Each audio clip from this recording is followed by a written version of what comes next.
The cold and the outer confines of the secure zone to come and join us today for this Fringe. Shabana unfortunately needs to leave quite quickly because there is, as ever, always a clash. So Shabana will kick things off. And maybe, I'll say a few things about the Association of Business Schools and actually what we're actually doing as an association. Just very, very quickly, and maybe I'll talk a bit more after Shabana has spoken. But we as an association have existed for 20 years, it's our 20th year. We have a new focus as an association going forward, which is very much now trying to be proactive in terms of understanding what some of the main issues are for the UK's business schools, which of course are similar to those suffered, enjoyed by higher education as a whole, but in some ways maybe slightly more acute for the business schools, partly because of the fact we have such a large international student cohort, both undergraduate and postgraduate level.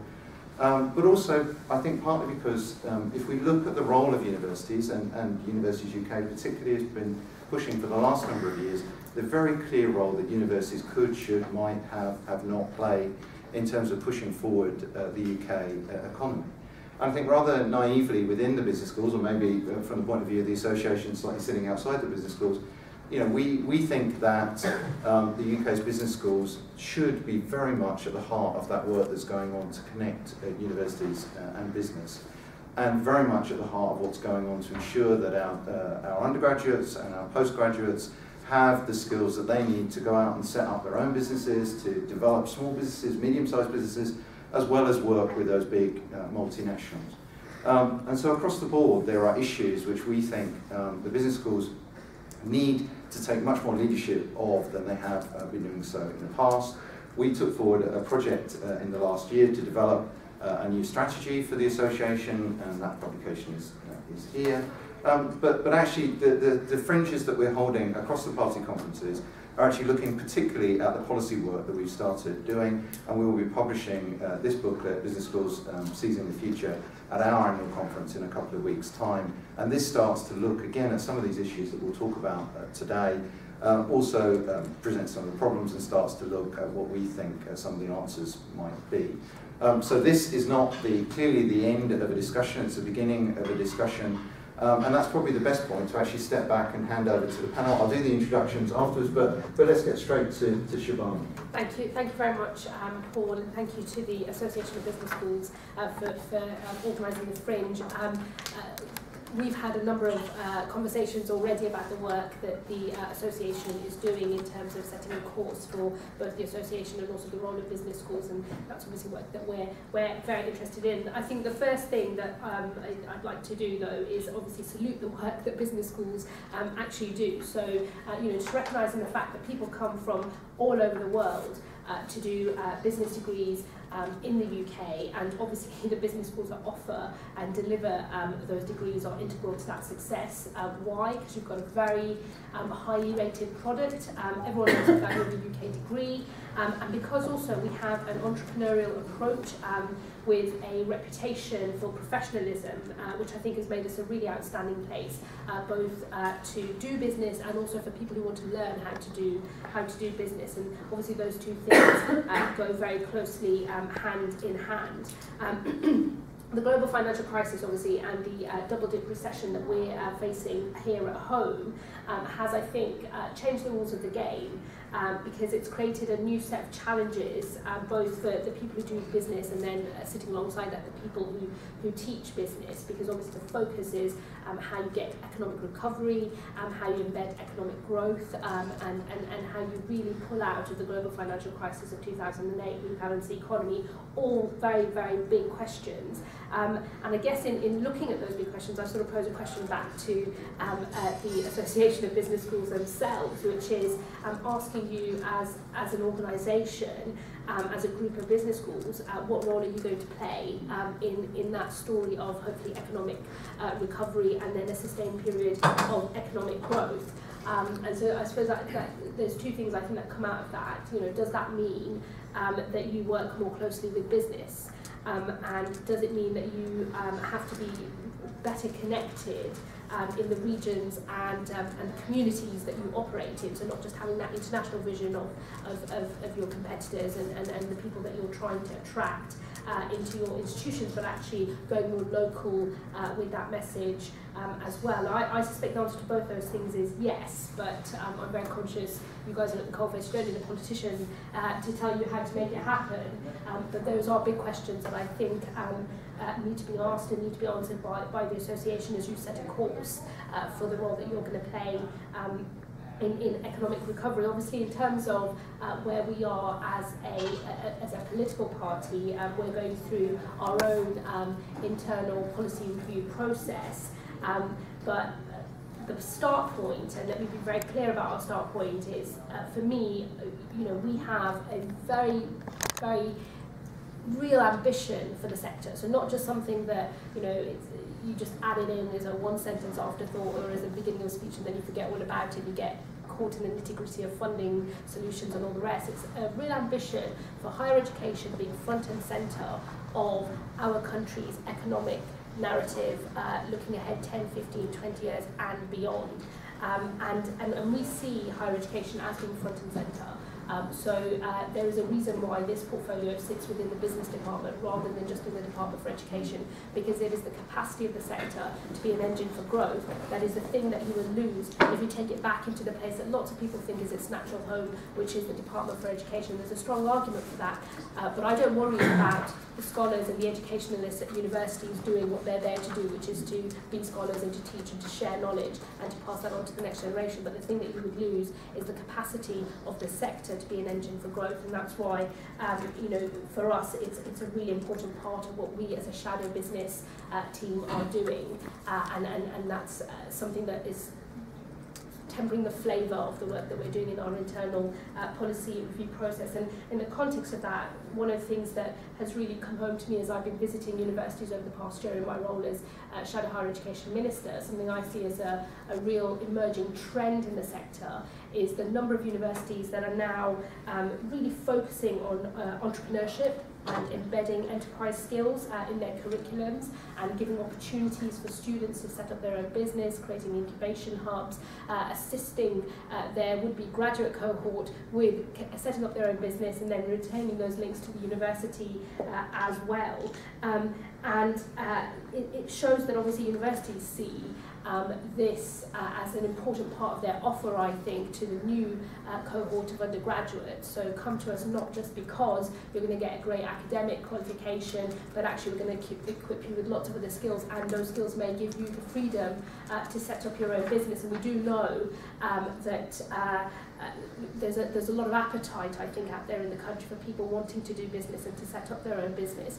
But a lot of people are often put off because you don't quite know how to get into it. So the idea that you can do that in a safe learning environment with a lot of support, I think is very attractive, particularly to students as they face a very tough economic situation, a very tough jobs market as well. So I guess in a way I sort of pose another question back to you, which is, how much are business schools actually leading and shaping that emerging trend and being at the heart of that shift in policy? So is this something that universities are just doing because they see it as part of their broader student experience offer, or is it something that is bringing business schools in?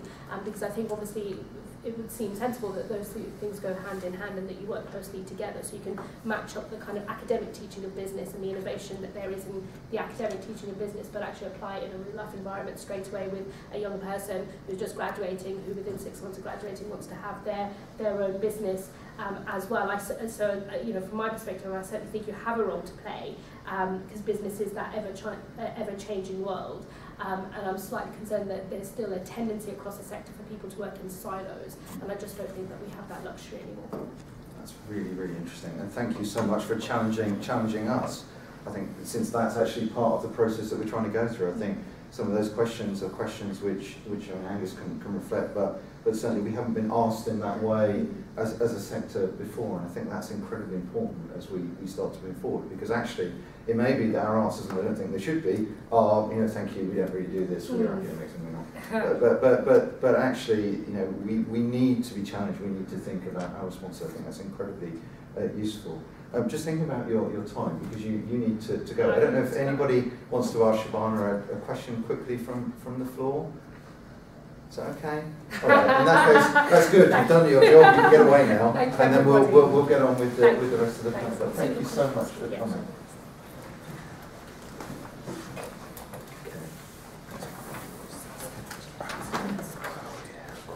Okay, well, I mean, that was a great introduction to some of the challenges that I think we need to now discuss. And I think we've got a great panel here who can start actually pulling in actually the three different aspects I think that Shabana picked up upon.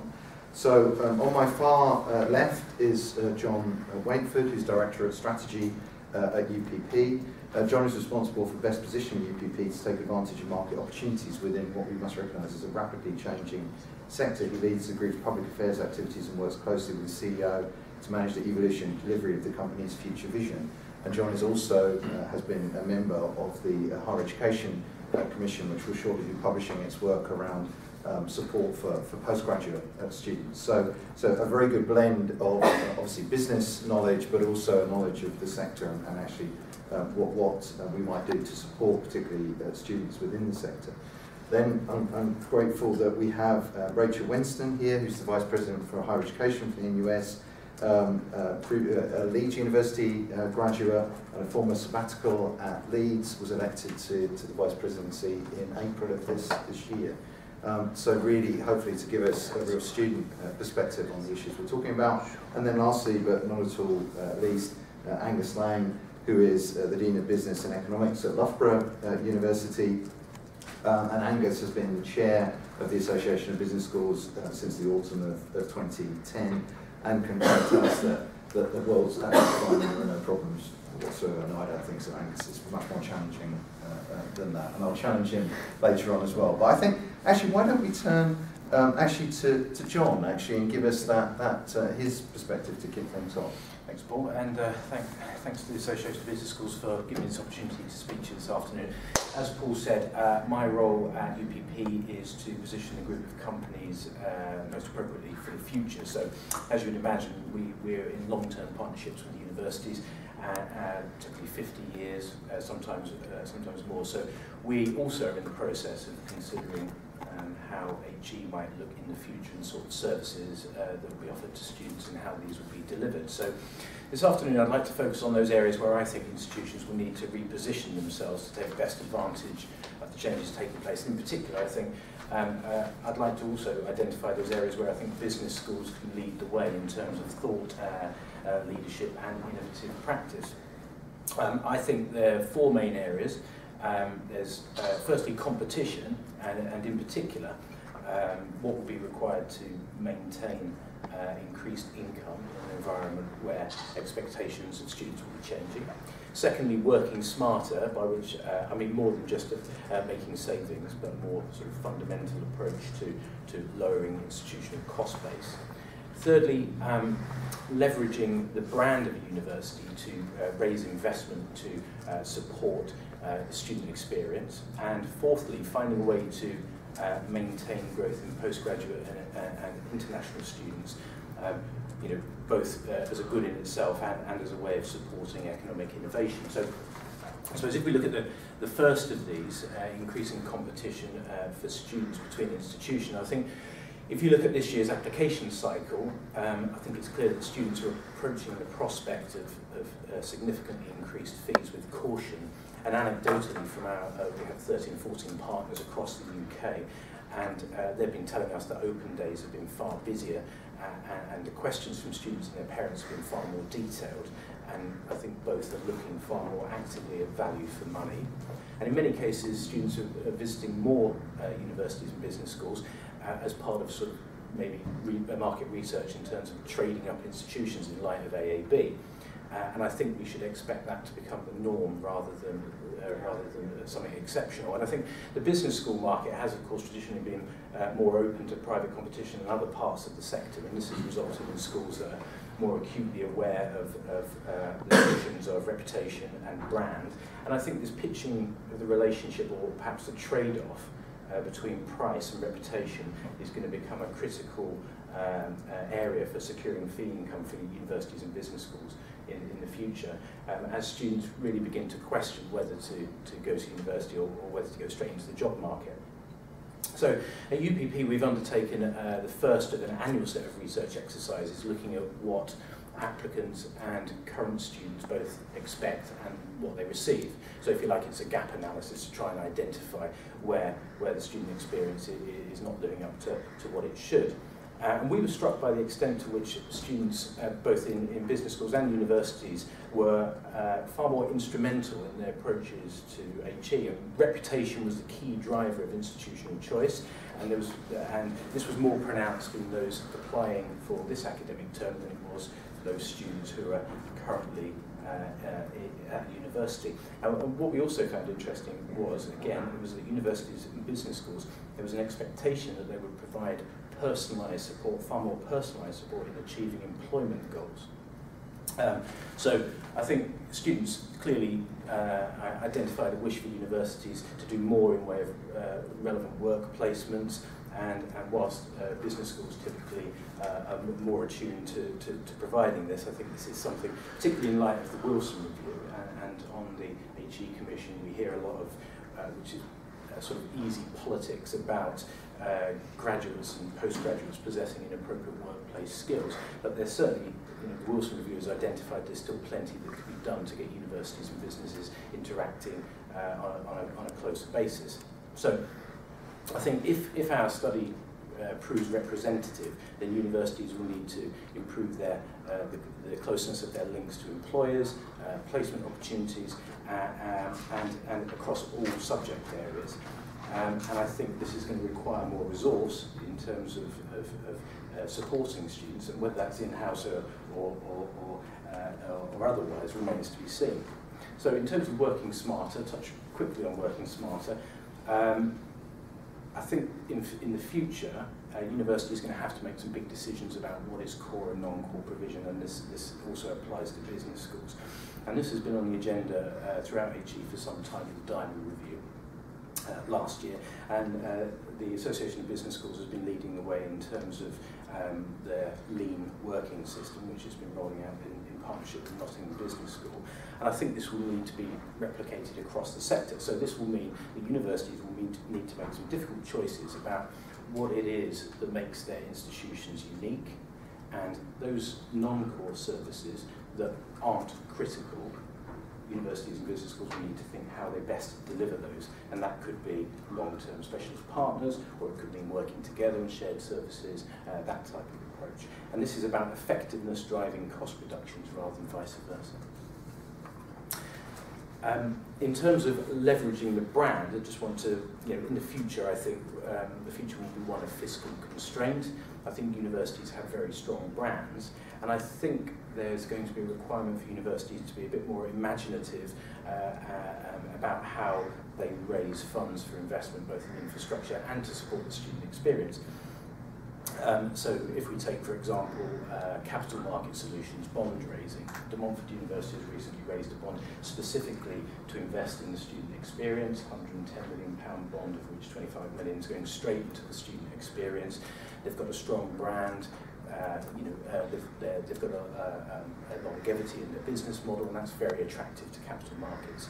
At the moment, a lot of universities use traditional bank debt and equity structures, and there is an opportunity for universities to carve out shares in those individual businesses, but debt, particularly from banks, has got both more expensive and it's difficult to get long-term lending. So I think these are the things that universities should be looking at. Institutional funding is something that UPP have been working on, in particular bringing pension funds into the university sector. Again, pension funds have a long-term model, the cost of borrowing is lower, and if those universities looking to make investments in infrastructure for students, and we're doing that across the country now, should be looking to perhaps reach out to pension funds more readily. I think finally, we need to look at, in terms of seizing the future, I think that, as Tim Wilson puts it, universities and business schools should be an integral part of the skills and innovation supply chain to business. And I think in an economy in need of growth, this continued participation both from international students and postgraduate students will be vital. And I think postgraduates, obviously with my other hat and the HE Commission hat on, there looks to me as though there is a looming crisis in postgraduate enrolment, and this is motivated by universities seeing that there's an existing disparity between the pricing of postgraduate fees relative to undergraduate fees. So it looks like many universities will feel obliged to increase the cost of postgraduate fees. Students with ever greater contingent debt are feeling less likely to take part in postgraduate study. And of course, when combined with international students, it's generating almost a perfect storm for 2015-16. So I think those are the key areas. I think for universities, some universities need in season in the future really need to focus on how what message they're sending out in terms of international students. If we send out the message that the UK HE is closed to international students, that would be a disaster. I understand there's a sort of a political reality that may be difficult. However, we need both to protect the critical revenue streams from international students, but more than that, the businesses that international students set up, as well as the employment that they create. And so they're the key areas that I would point out. And I think on these issues, the ABS has much to say, and in many ways is leading the debate on how to customise the structure of these services and delivery, and helping to ensure that institutions are able to do more with less and differently. That's really interesting. Thank you, John. I'll pick up on one of those last points actually that you made again, and I was struck, and I have been struck for years, but I'm really struck again by that point that you made, the balance between reputation and the personalised support for achieving employment goals for students. Because if you look at the NSS results, you would there's one thing that the NSS results tell you more than anything, is that the two things are not always intimately linked. Indeed, in fact, they may be diametrically opposed in lots of cases.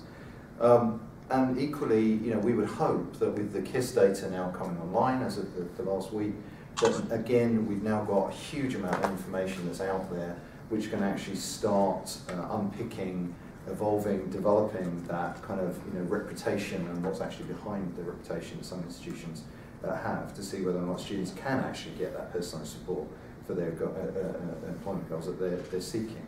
But then again, maybe I'm being cynical, it seems that some of these reputation issues are so big that actually students will be quite happy to potentially take something which demonstrably is a weaker experience on the basis of reputation above anything else. But maybe I'm putting too much into the debate. Rachel, what do you think about these? Well, I'm glad